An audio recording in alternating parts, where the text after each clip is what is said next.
আসসালামু আলাইকুম, সবাইকে মাহে রমজানের শুভেচ্ছা। আজকে আমি আপনাদেরকে তেলাপিয়া মাছ দিয়ে কচুরমুখী রান্না করে দেখাবো। এখানে আমি কচুরমুখী পরিষ্কার করে ধুয়ে নিয়েছি। এখানে নিয়ে নিয়েছি তেলাপিয়া মাছ। এখানে মাছের মধ্যে আমি হলুদ, মরিচ, লবণ দিয়ে মেখে নিয়েছি। কচুরমুখীগুলো আমি সিদ্ধ করে পানি ফেলে দিয়েছি। আপনারাও একটু সিদ্ধ করে পানি ফেলে দেবেন। এখানে আমি মাছগুলো ফ্রাই করে নিয়েছি। মাছগুলো কড়াভাবে ফ্রাই করা যাবে না।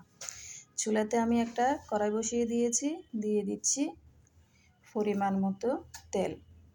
তেল গরম হয়ে আসছে, এখন আমি দিয়ে দিচ্ছি পেঁয়াজ কুচি। পেঁয়াজগুলো আমি ভালোভাবে নেড়ে ছেড়ে দিচ্ছি। পেঁয়াজের ব্রাউন কালার চলে আসছে, এখন আমি দিয়ে দিচ্ছি 1 চামচ আদা রসুন বাটা। আদা রসুন বাটা আমি ভালোভাবে কষিয়ে নিচ্ছি। কষিয়ে নেওয়া শেষ, এখন দিয়ে দিচ্ছি আমি 1 চামচ হলুদের গুঁড়া, দিয়ে দিচ্ছি 1 চামচ মরিচের গুঁড়া, এখন দিয়ে দেব 1 চামচ ধনিয়া গুঁড়া, দিয়ে দিচ্ছি 1 চামচ লবণ। একটু পানি দিয়ে মশলাগুলো আমি ভালোভাবে কষিয়ে নেব। মশলাগুলো ভালোভাবে কষিয়ে নেওয়ার পর দিয়ে দিচ্ছি 2টা টমেটো কুচি, 4-5টা কাঁচামরিচ। কাঁচামরিচ আমি 2 টুকরো করে কেটে নিয়েছি। এখন আমি দিয়ে দিচ্ছি একটু পানি দিয়ে আমি ভালোভাবে আবারও কষিয়ে নেব। কষিয়ে নেওয়া হয়ে গেছে, এখন দিয়ে দিচ্ছি আমি ফ্রাই করে রাখা মাছগুলো আমি ভালোভাবে উল্টিয়ে দিচ্ছি।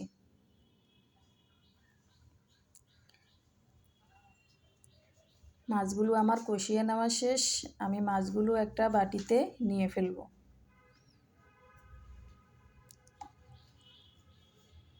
সবগুলো মাছ আমি একটা বাটিতে নিয়ে নিয়েছি। এখন আমি দিয়ে দেব সিদ্ধ করে রাখা কচুর মুখিগুলো।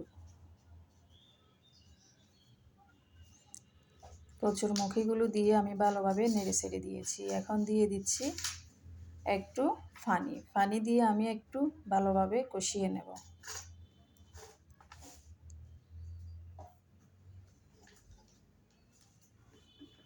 কচুর মুখিগুলো আমি আরেকটু ভালোভাবে নেড়ে ছেড়ে দিচ্ছি।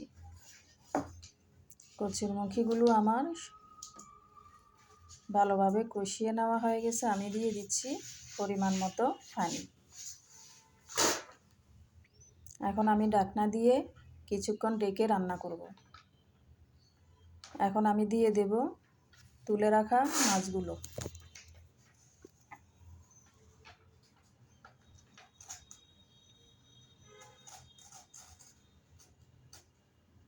মাছগুলো দিয়ে আমি একটু ভালোভাবে নেড়ে ছেড়ে দিয়েছি। ঢাকনা দিয়ে এখন আমি কচুর মুখিগুলো রান্না করে নেব।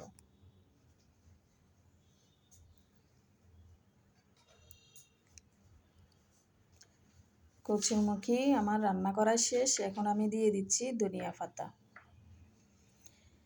আপনারাও একবার আমার মতো এভাবে বাসায় একবার ট্রাই করবেন। আপনাদের কাছে কেমন লাগে আমাকে কমেন্টে জানাবেন। আল্লাহ হাফেজ।